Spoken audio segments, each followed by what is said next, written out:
안녕하세요. 헤어름 선교방송 김성강 목사입니다. 어제 정묘주일이었는데요. 어떻게 잘 은혜롭게 잘 보내셨죠? 아마 이 방송을 시청하신 분들은 하나님 은혜 가운데 정묘주일을 잘 보내셨으리라 믿습니다. 그리고 이제 고난주간이 시작이 되는데요.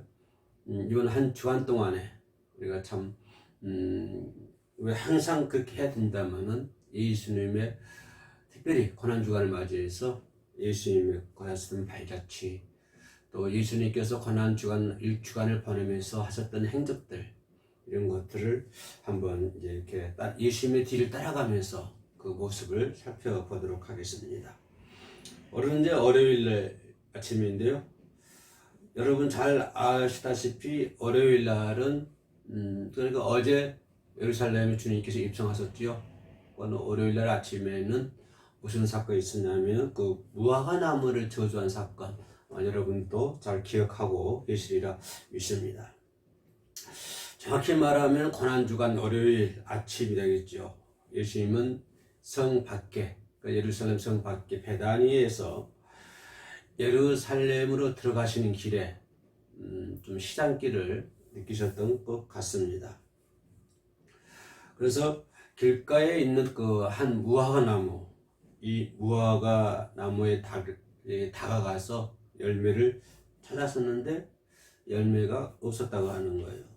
우리는 이 부분에서 우리가 좀 생각해 볼 수 있는 것은 우리는 항상 주님이 찾으실 때 보일 수 있는 그런 열매를 항상 준비를 해야 되겠다라고 하는 것을 한번 생각을 해 봅니다. 왜냐하면 이 무화과 나무처럼 주님이 원하셨음에도 불구하고 열매를 맺질 못했잖아요. 그러니까 예수님께서 열매를 찾았는데 열매가 없었다고 하는 것이에요. 열매가 없었다고 하는 것은 열매를 맺지 않았다고 하는 것이죠. 물론 좀 이따 나오겠습니다만 열매를 맺을 수 있는 그런 어떤 시기적인 것이 되지 않지만, 그러나 아무튼 우리는 주님께서 요구하실 때 주님께서 원하시는 열매를 항상 맺어야 되는 것이고, 또 열매를 맺는 데 있어서 어떤 맺는 데 우리가 최선을 다해야 되겠다. 예수님이 원하시는 열매를 맺는데 우리가 최선을 다해야 되겠다라고 하는 것을 이번 무화과나무 저주 사건을 바라보면서 우리 한편으로 생각해 볼 수 있는 부분입니다. 원래 그 베다니에서 예루살렘에 들어갈 때 길거리에 있는 무화과나무, 이 원래 이렇게 길거리에 있는 무화과나무는 주인이 없다고 그러잖아요. 그렇기 때문에 길거리에 있는 나무는 뭡니까? 그 나그네들을 위한 것이다 라고 하는 것을 볼 수가 있습니다. 예전에 우리도 우리 시골 집에 그 무화과 나무가 있었는데요. 뒷뜰에 무화과 나무가 있었는데 지나간 사람들이 많이 따먹어요. 주인이 있음에도 불구하고 많이 따먹습니다. 지금은 그렇지 않습니다만 예전에 그런 것들 많았습니다. 그러죠? 뭐 집에 가다가 감나무가 있으면 감을 따먹기도 하고, 자기 것 아니지만 무화과 나무가 있으면 무화과 따먹기도 하고. 아무튼 이 베다니에서 예루살렘에 들어가는 성에 들어가는 그 길목에 있었던 이 무화과 나무, 이 무화과 나무는 나그네들을 위한 것이었다라고 하는 것입니다. 아무튼 그랬음에도 불구하고 예수님께서 그 나무 곁에 가서서 열매를 요구를 했는데 열매가 없다고 하는 것이요. 그러면 예수님께서 열매를 요구했는데 열매가 없다. 그러면 이 과정만 바라보면 예수님께서 많이 실망하셨을 것이다 라고 하는 것을 볼 수가 있습니다. 왜냐하면 예수님은 나무를 창조하신 분이시잖아요. 심지어 그 무화과 나무도 예수님의 피조물 아닙니까? 예수님께서 만드신 거잖아요. 그죠? 그렇다고 한다면 예수님께서 원하실 때 열매를 못 가지고 있으면 예수님께서 실망하셨다 라고 하는 것을 볼 수가 있죠. 그러면 실망하신 예수님께서는 어떻게 하셨냐? 이 부분이 좀 우리가 생각해 볼 수 있는 부분이죠. 실망하신 예수님은 어떻게 하셨을까? 라고 하는 것입니다. 이것은 우리 하나의 무화과 나무를 저주한 이 사건을 바라보면서 아주 얕은 그런 생각으로 이해할 수 있는 부분들도 있습니다만은 더 깊게 들어가면 자 열매를 맺지 못한 나무는 예수님께서 실명하시고 저주하게 되시고 그 열매가 뿌리째 말라 죽는 그런 경우 그런 지경까지 이르게 되잖아요. 그러면 이런 것들을 우리 믿음 생활에 그대로 적용된다고 한다면 예수님께서 나에게 어떠한 열매를 요구했을 때 예수님이 원한 열매를 우리가 내놓지 못하면 결국은 우리는 주님께로부터 저주를 받을 수밖에 없다. 그래서 우리는 주님이 원하시는 열매를 맺을 수 있도록 최선의 노력을 다해야 된다 하는 것을 볼 수가 있습니다. 아무튼 예수님께서 열매를 요구했지만 열매를 얻지 못하고 실망하신 주님은 14절에서 오늘 본문 말씀 마가복음 11장을 좀 보는데요. 마가복음 11장 12절부터 25절에 있는 말씀을 보는데 그 14절 보면 이런 말씀이 있습니다. 예수께서 나무에게 말씀하여 이르시되 자, 이 부분을 좀 우리 생각을 해봅시다. 예수께서 나무에게 말씀했다고 하는 거예요.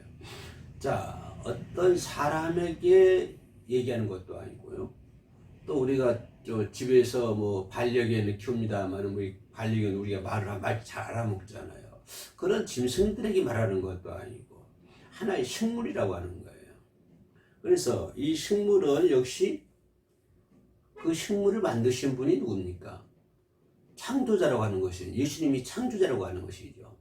그럼 그 나무는 예수님에 의해서 만들어진 피조물이잖아요.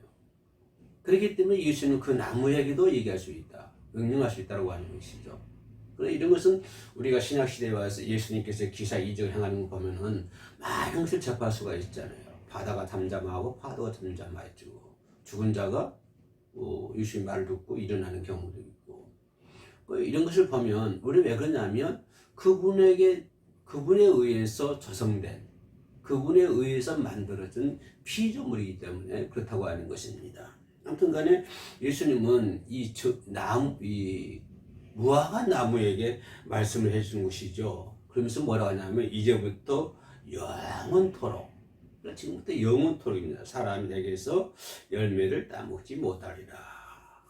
그러면 사람들이 내게서 열매를 따먹지 못하리라 이 말씀 속에 또 뭐가 있는 거예요? 그러면 열매, 무화과 나무는 사람들의 배고픔을 달래줄 수 있는, 다시 말하면 사람을 기쁘게 하고 사람을 즐겁게 해줘야 할 그런 의무가 있다고 하는 거예요. 그게 뭘 통해서? 그 나무의 모든 작용을 통해서 뿌리에서 이렇게 영양가를 뽑고 이렇게 또 내보내고 그런 과정들을 통해서 열매를 맺게 되는 것이고 또 그 열매를 통해서 사람들로 하여금 먹게 만들고 시장길 달리게 하고 또 사람들을 기쁘게 하고 즐겁게 해야 되고 이렇게 해야 할 의무가 무화과 나무에 있다고 하는 것입니다. 그런데 무화과 나무가 그 일을 안 하고 있다고 하는 거예요. 멈췄다고 하는 것입니다. 예. 그래서 사람들이 뭐라고 해서 본문에서 말하면 사람이 내게서 열매를 따먹지 못하리라. 사람들이 열매를 따 먹어야만이 이 무화과나무의 본분을 다 할 수 있는 것이죠. 그래서 이 나무가 열매를 못 맺었기 때문에 결국은 예수님께로 저주를 받게 되는 것이고 또 이렇게 예수께서 저주하실 때 그 말씀을 듣고 있던 사람들이 제자들이란 말이에요. 제자들이 예수님과 뭘까요? 무화과 나무와 대화하는 것을 잘 듣고 있었다고 하는 것이에요. 그 다음 날이죠. 이제 20절 마가복음 11장 20절 말씀 보면 그들이 누굽니까? 예수님 무리들이겠죠. 제자들과 무리들. 그들이 아침에 지나갈 때 무화과 나무가 뿌리째 마른 것은 보고 어저께 예수님께서 뭡니까? 저주를 했는데 그들이 아침에 지나갈 때 무화과 나무가 뿌리째 마른 것을 보고 그죠? 베드로가 생각이 나서 여짜오되 어저께 예수님이 그 무화과 나무에게 명령했던 그런 것들이 생각이 나는 거예요. 생각이 나서 가로되 랍비여 보소서 저주하신 무화과 나무가 말랐나이다. 저주하신 무화과 나무가 말랐나이다. 네.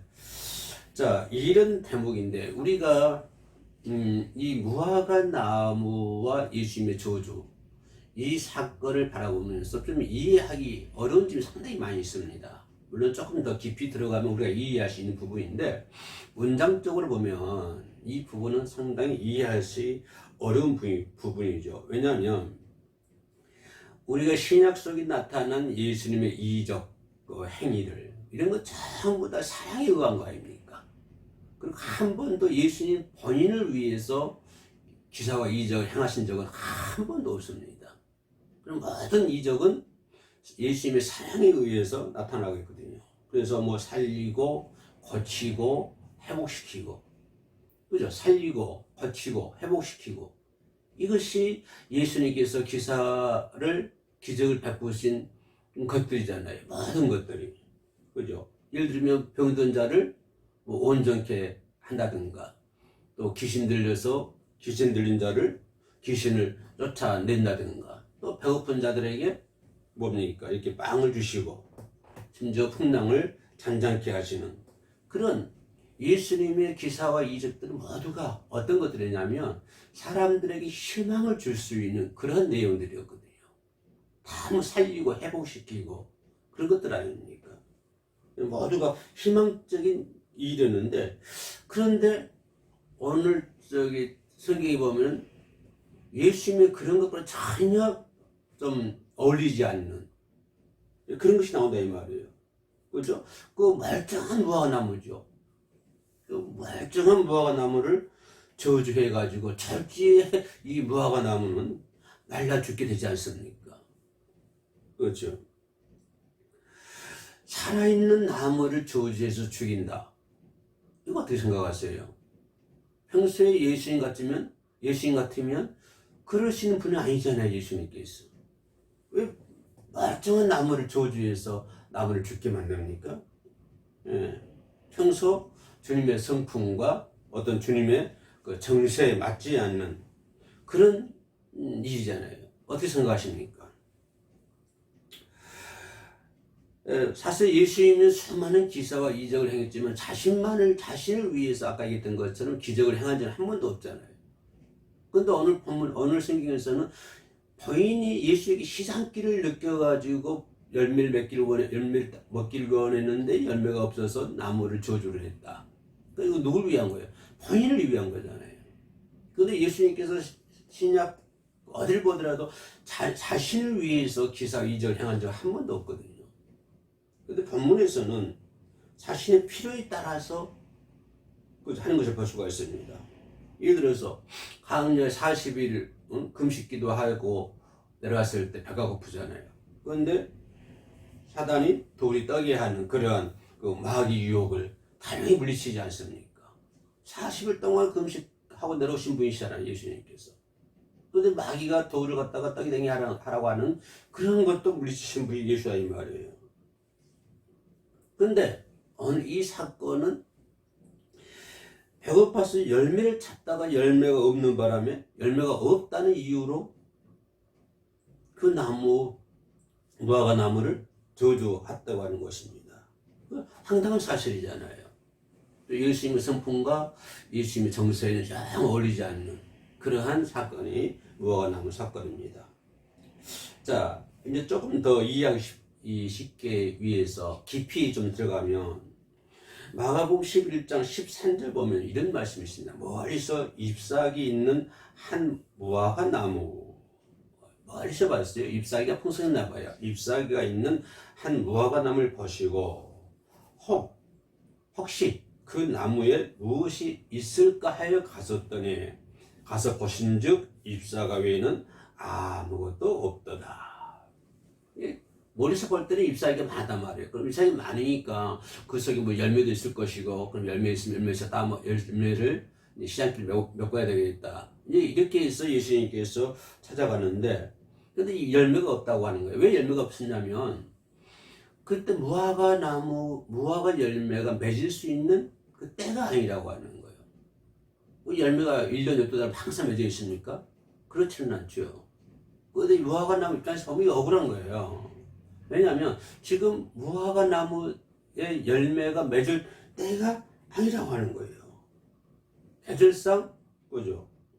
이 무화과나무가 열매를 맺을 시기가 아니라고 하는 거예요.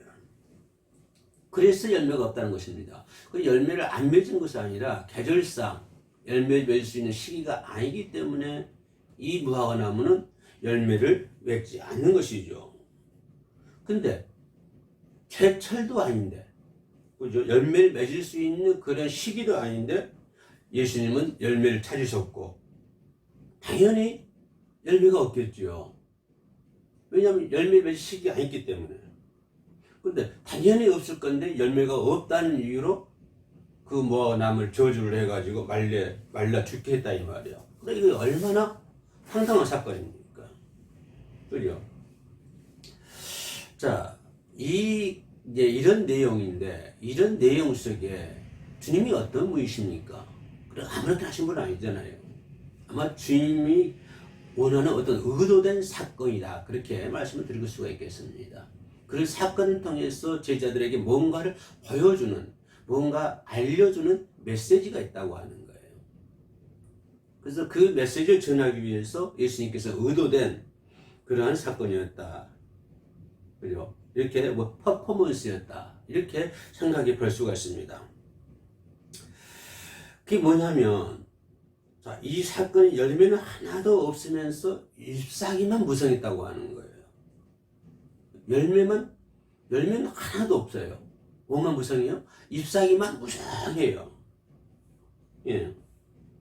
근데 이것은 곧 예루살렘에 있는 선민민족, 이스라엘 민족, 그 예루살렘들을 향한 주님의 준엄한 경고의 메시지다. 라고 하는 거예요. 그러니까 이 예루살렘에 있는 사람들은 잎사귀만 많았지 하나님이 원하시는 열매가 없다고 하는 거예요. 그것을 이제 제목적으로 예수님께서 말씀해 주고 있죠. 그것을 예수님께서는 그 메시지를 전하는 거예요. 그야말로 예루살렘에는, 당시 예루살렘에는 이방인들로부터 사울렘이라 하는 그런 말을 듣게 되신다면은, 이 예루살렘 사람들은, 크리스찬들은 잎사귀만 무성했어요. 잎사귀가 풍성했어요. 근데 열매는 하나도 없다고 하는 것이에요. 다시 말하면 잎사귀로 자신들만 치장만 잘한 거예요. 네, 치장만. 자신들 잎사귀 치장만 했지 주님이 바라시고 기대한 열매는 없었다고 하는 거예요. 그죠? 그렇기 때문에 이 사건은, 그 무화과나무 저주 사건은 그들에게 그런 준엄한 경고의 메시지를 전하고 있다라고 하는 것을 볼 수가 있습니다. 주님이 원하시는 건 무엇입니까? 잎사귀뿐만 아니라 뭘 원하죠? 주님이 원하시는 것은 열매잖아요. 주님이 원하시는 것은 열매인데, 근데 예루살렘 사람들은 그 열매는 없고 자기를 치장하는 뭐만 있다? 잎사귀만 무성하다고 하는 거예요. 네. 왜냐하면 이 메시지는 분명 예루살렘에 있는 잎사귀만 무성한 예루살렘 사람들에게 경고한 준엄한 내용인데, 왜 그러냐면 15절, 마가복음 11장 15절 보면 예루살렘 거리에서 무화과나무를 저주하신 후에 곧바로 어디로 갑니까? 예수님은 예루살렘에 들어가잖아요. 저주하고 곧장 예루살렘 성전으로 갑니다. 자, 예수님은 성전으로 가서 뭐 합니까? 예배드립니까? 아니죠. 성전에 가서 돈 바꾸는 자, 돈을 바꾸는 자, 또 짐승을 몰아넣으며 짐승, 하나님께 제물을 바치는 짐승 있잖아요. 소나 양들 이런 것들, 그걸 몰아내며 성전을 정화하는 거예요. 성전을 깨끗하게 성전을 청소하는 것을 볼 수가 있습니다. 그러니까 돈 바꾸는 사람들, 이제 각 지방에서 오니까 돈이 이제 이렇게 한전한다고 그러죠. 바꿔주는 사람들, 그 짐승 파는 사람들, 그러니까 이런 것들로만 자신들 치장하기 위해서 그 성전에 가득했다고 하는 것이에요. 그래서 예수님은 무화과나무 사건 이후로 곧장 예루살렘에 가가지고 성전에 들어가서 그런 것들 정화하는 것을 볼 수가 있습니다. 비둘기 양, 이런 모든 것들 하나님께 바치는 재물이 헌금들 다 이렇게 뒤집어버리고 분을 내신 것을 볼 수가 있어요. 예. 그러니까 이걸 보면 당시 예수님 당시 예루살렘이 얼마나 타락되어 있었는가, 얼마나 교회가 타락이 되어 있었고 장사 속이었는가. 장사 속으로 변질을 했다. 어느 날 교회는 어떻습니까? 어느 날 교회도 그와 같잖아요. 얼마나 교회들이 타락을 하고 교회를 갖다가 하나의 장사 수단으로 여기고, 당시 예루살렘의 그 성도들처럼 오늘도 그렇다 이 말이에요. 오늘도 수많은 사람들이 그것도 꺼리낌 없이 양심의 가책도 없이 성전을 갖다가 돈 버는 도구로 삼고 장사 속으로 성전을 그렇게 바꿔버리고 입만 무성하는, 하나님이 원하시는 열매는 하나도 없고 입만 무성하는 그런 교회의 모습을 우리가 지금 바라보고 있지 않습니까? 당시 예루살렘도 그랬다고 하는 거예요. 그래서 예수님께서는 무화과 나무 조지를 보여주셨고, 성에 들어가서 교회에 들어가서 성전에 들어가서 다 뒤엎는 것을 볼 수가 있습니다. 어저께쓰면 예수님께서 그 성전을 갖다가 뭐라고 그랬어요? 강도의 소굴이라고 그랬잖아요. 예수님께서 어저께쓰면 그랬겠습니까? 오늘도 마찬가지. 오늘도 우리나라 교회를 보면서 예수님은 뭐라고 말씀하실 거예요? 무섭습니다. 아마 예수님께서는 오늘 우리 교회를 바라보면서 강도의 소굴이라고 말씀하지 않을 거예요.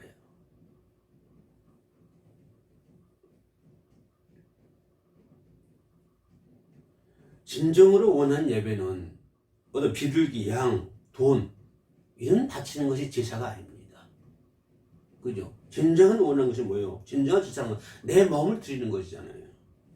내 삶을 드리는 것이고 내 전제를 드리는 거예요. 그런데 당시 예루살렘 사람들은 내 삶을 드리는 것이 아니라 내 전제를 드리는 것이 아니라 뭘 드려요? 양이나 비둘기나 이것만 드리고 끝났는다 이 말. 그래서 요즘에 산제사, 내 몸을 드리는 것이 산제사지 않습니까? 이것을 하나님이 기쁘게 받으시잖아요. 그런데 예루살렘 사람들은 그런 것이 없다고 하는 거예요. 하나님이 기쁘게 받으시는 그러한 영적인 예배가 전혀 없었다고 하는 거예요.